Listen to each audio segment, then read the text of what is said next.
अस्सलाम वालेकुम। Our next practical is estimation of urea. हमने यूरिया की एस्टिमेशन करनी है।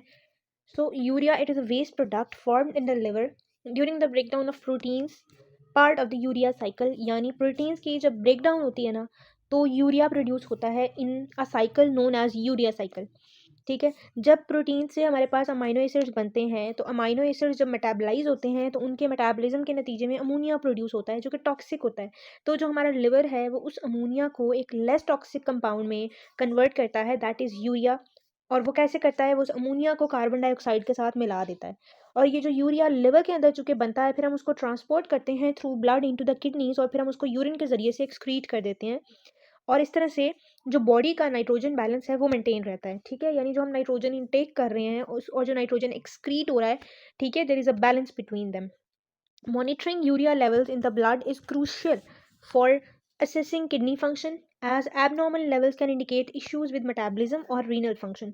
यानी कि अगर हमारे पास यूरिया ने नॉर्मली एक्सक्रीट हो जाना है, लेकिन अगर वो ब्लड के अंदर रिटेन रह रहा है, इसका मतलब है या तो उसके मेटाबॉलिज्म के साथ कोई एबनॉर्मेलिटी है कि वो ज़रूरत से ज़्यादा प्रोड्यूस हो रहा है, या फिर किडनीज के साथ कोई प्रॉब्लम है जो उसको एक्सक्रीट नहीं कर पा रहे। तो इस इन चीज़ों की डायग्नोसिस में ये हमें हेल्प करता है किडनी फंक्शन को जज करने के लिए। ठीक है। So there are many methods to estimate urea. Different methods के इधर नेम्स लिखे हुए हैं, थोड़ी थोड़ी इनके बारे में डिटेल है। अगर आपको डिटेल नहीं भी याद रहती तो आप उनके जस्ट नेम्स याद रख लें। आपको जो मेन मेथड है that is urea is Berthelot method, उसकी डिटेल पता होनी चाहिए। So there are enzymatic methods, non enzymatic methods and other methods.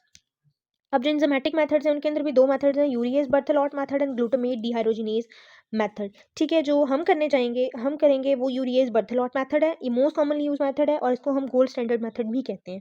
ठीक है, जो ग्लूटामेट डिहाइड्रोजिनेज मेथड है, इसमें हम ग्लूटामेट डिहाइड्रोजिनेज एंजाइम यूज़ करते हैं जो कि ग्लूटामेट और अमोनिया को अल्फा कीटो ग्लिटरेट और अमोनियम आयन में कन्वर्ट कर देता है, और फिर हम उस अमोनियम आयन की कंसनट्रेशन को कलरीमेट्रिकली मेथड मेजर करते हैं। ठीक है।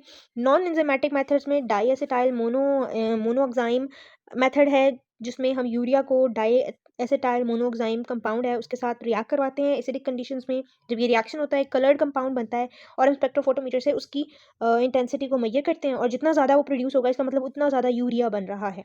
उसके बाद ड्राई केमिस्ट्री मेथड है। ड्राई केमिस्ट्री मेथड में हम, चूँकि ड्राई मेथड है, हम टेस्ट स्ट्रिप्स यूज़ करते हैं, और उन टेस्ट स्ट्रिप्स को, जैसे हमने डिपस्टिक्स पढ़ी थी, उनके अंदर रिएजेंट्स होते हैं जो कि आपको क्वांटिटी बताते हैं फॉर यूरिया। ठीक है। अदर मेथड्स में आयन सेलेक्टिव इलेक्ट्रोड्स है और एचपीएलसी एंड गैस क्रोमेटोग्राफी है। आयन सेलेक्टिव इलेक्ट्रोड्स में सर्टन इलेक्ट्रोड्स होते हैं that are specific for ammonium ions and can be use to measure urea concentration indirectly, क्योंकि जितने ज़्यादा अमोनियम आयंस होंगे उतना ज़्यादा यूरिया जो है वो उनसे प्रोड्यूस हो सकता है, तो हम इनडायरेक्टली मेजर करते हैं। उसके बाद एचपीएलसी और जो गैस क्रोमेटोग्राफी है, HPLC stands for high performance liquid chromatography. इस मेथड में हम इस टेक्निक के ज़रिए से एचपीएलसी और गैस क्रोमेटोग्राफी, इसका दूसरा नाम है, इसके ज़रिए से हम यूरिया कंसंट्रेशन मेजर करते हैं, उसको सेपरेट करते हैं। This is highly accurate and specific, लेकिन ये कॉम्प्लेक्स होता है, एक्सपेंसिव होता है, that's why it is not commonly used in routine clinical practice. हम जो यूज़ करते हैं रूटीन क्लिनिकल प्रैक्टिस में, that is a urease Berthelot method. तो हम इसी की डिटेल आप पढ़ने लगे हैं। बाकी सारे प्रैक्टिकल्स की तरह प्रोसीजर इसका भी बेसिकली सेम है, रिएजेंट्स डिफरेंट होंगे, प्रिंसिपल डिफरेंट होगा, बट जो प्रोसीजर है वो सेम है। So let's start. यूरिएस क्या है, हमारा मकसद क्या होता है प्रिंसिपल का मकसद ये है कि हम कोई ऐसा रिएक्शन कैटेलाइज करेंगे, क्योंकि स्पेक्ट्रोफोटोमीटर के अंदर होने जा रहा है, तो हम कोई ऐसा प्रोडक्ट बनाने की कोशिश करेंगे जो कलर्ड कंपाउंड हो। ठीक है, यूरिया के ज़रिए से, ताकि हम इनडायरेक्टली यूरिया की कंसनट्रेशन उस कंपाउंड के कलर से मेजर कर लें। अब वो बनाने के लिए हमारे पास यूरिया है और उसको हमने एक एंजाइम डाला है यूरिएज। उसने क्या किया, यूरिया के अंदर वाटर मॉलिक्यूल को ऐड किया और उसको कन्वर्ट कर दिया अमोनिया प्लस कार्बन डाइऑक्साइड के अंदर। अब ये जो अमोनिया बना है ये सैलिसिलेट एंड हाइपोक्लोराइट, ठीक है, इनके साथ रिएक्ट करता है। These are two compound, sodium salicylate and sodium nitroprusside. इनके साथ रिएक्ट करता है in the presence of nitroprusside, sodium nitroprusside, और इस रिएक्शन के नतीजे में 2,2 डाइकार्बोक्सी इंडोफिनोल बनता है जिसका ब्लू ग्रीन कलर होता है। ये कलर जितना ज़्यादा प्रोड्यूस होगा, इसका मतलब ये रिएक्शन इतना ज़्यादा हो रहा है, इसका मतलब अमोनिया उतनी ज़्यादा बन रही है, और अमोनिया उतनी ही ज़्यादा बनेगी जितना यूरिया ज़्यादा होगा। ठीक है। सो इनडायरेक्टली ये हमें यूरिया की कंसंट्रेशन बताता है। अब हम इसको पढ़ लेते हैं। ठीक है, urease catalyzes the conversion of urea to ammonia in a modified Berthelot reaction. The ammonium ions react with mixture of, ये मॉडिफाइड मॉडिफाइड बर्थेलॉट रिएक्शन है जिसमें अमोनियम आयन रिएक्ट कर रहा है सैलिसिलेट और हाइपोक्लोराइट और नाइट्रोप्रोसाइड के मिक्सचर से, जिससे हमें इंडोफिनोल मिल रहा है 2,2 dicarboxy indophenol which is blue green dye. The intensity of this dye is directly proportional to the concentration of urea in the sample. यानी कि ये जो अब कंपाउंड हमने वाटर डाला है, हमने सैलिसिलेट, हाइपोक्लोराइट, नाइट्रोप्रोसाइड, ये हमें खुद डालने पड़ेंगे रिएक्शन के अंदर, तो ये हम रिएजेंट में ऐड करेंगे। ठीक है, तो हमारे पास रिएजेंट में क्या क्या है, फॉस्फेट बफर है। किसी भी रिएक्शन के लिए, एंजाइम के लिए पीएच स्पेसिफिक होनी चाहिए, तो उसके लिए हम बफर डालते हैं। तो यहाँ पर भी बफर डाला है हमने, सोडियम सैलिसिलेट डाला है और सोडियम नाइट्रोप्रोसाइड डाला है। ठीक है, क्योंकि कंपाउंड्स हमें चाहिए हैं। तो ये हो गया रिएजेंट R1। इसी तरह हमारे पास एक रिएजेंट R2 है।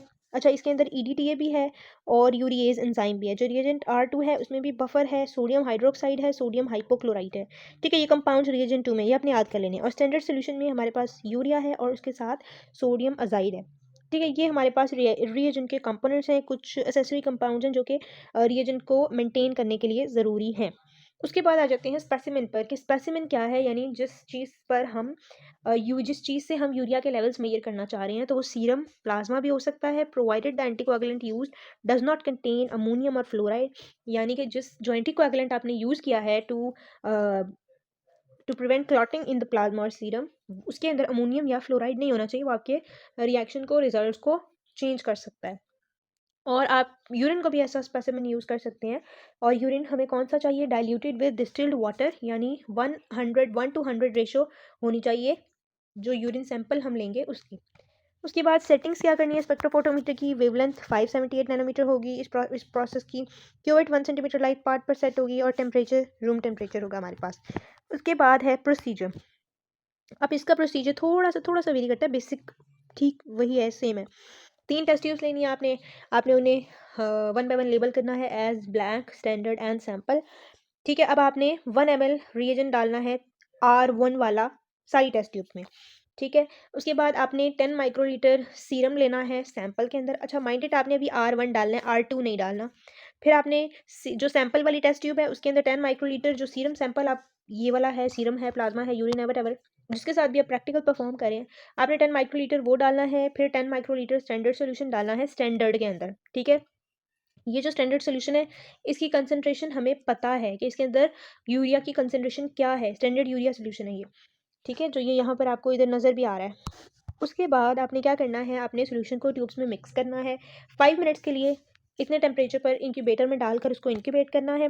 फिर आपने जब वो बाहर निकालेंगे आप उसको, तो आपने उसमें 1 ml डालना है R2 का, तीनों टेस्ट ट्यूब्स के अंदर। अच्छा, इधर ऊपर बताया नहीं है, जो आपके पास जो ब्लैक वाली टेस्ट ट्यूब है उसके अंदर आपने डिस्टिल्ड वाटर भी डालना है अलॉन्ग विद R1। ठीक है, उसके बाद आपने R2 का 1 ml डालना है तीनों ट्यूब्स के अंदर। Next step is this.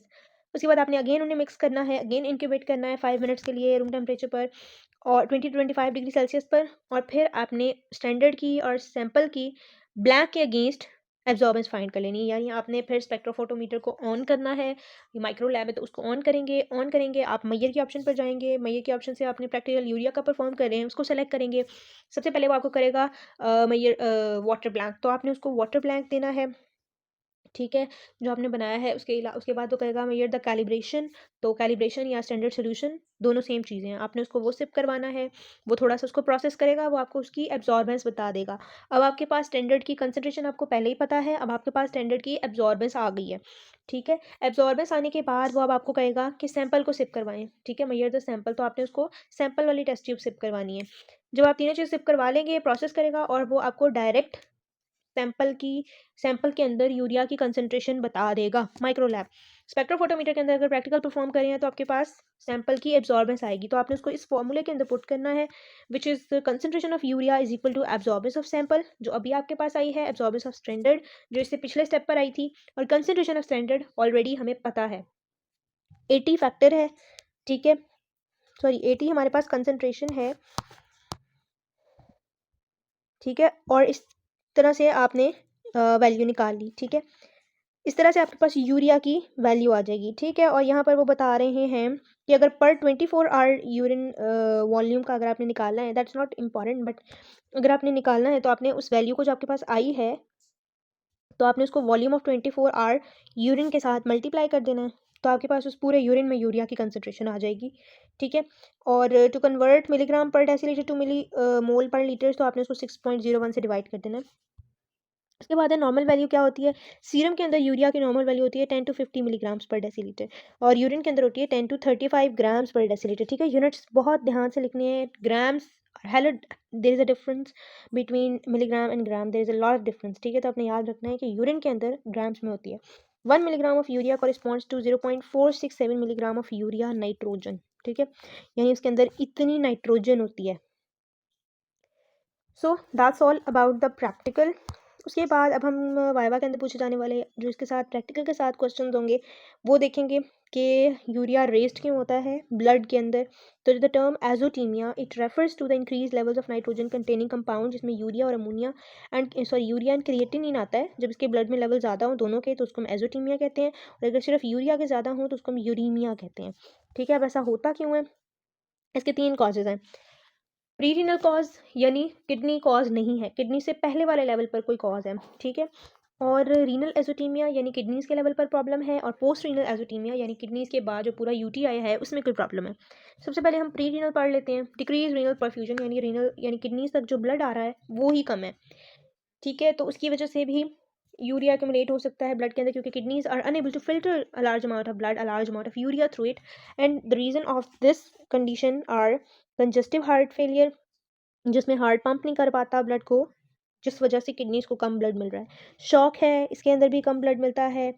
Organs को डिहाइड्रेशन है, और लिवर डिजीज़ है, ठीक है। Cirrhosis can disturb blood flow to the kidneys.